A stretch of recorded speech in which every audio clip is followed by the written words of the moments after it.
कल हमारा matter supreme court में आने वाला है। हमने कमिटमेंट दिया था कि हम लोग सीए के केस से पीछे नहीं हटेंगे। I am very happy to say that आज हम लोगों का मैटर आसाम और त्रिपुरा को पूरा इंडिया से अलग करके सीए का मैटर सुनाया जाएगा।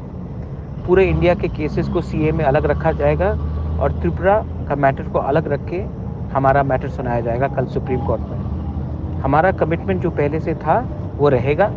ये तिपरा मोथा एक पार्टी नहीं है, एक मूवमेंट है। इसमें जिसको भी शामिल होना है मोस्ट वेलकम, लामसोगो फाई कहाम। लेकिन एक बात कमिटमेंट हमारा क्लियर रहना चाहिए कि इस बार हम लोग अपने पार्टी के बारे नहीं, अपने जाति के बारे सोचकर आगे काम करेंगे। मुझे ऐसा लीडर नहीं चाहिए जो अपना फ़ायदा देखता है। मुझे ऐसा लोग चाहिए जो तिपरासा दफा का एक फाइनल कॉन्स्टिट्यूशनल सोल्यूशन हमको दिलवाता है। इस बार प्लीज़ आप कहीं भी हो, अपना दफा के बारे सोचिए और इस बार पार्टी को नहीं सोचकर जाति के बारे काम कीजिए। बेलाइनो हम भाई।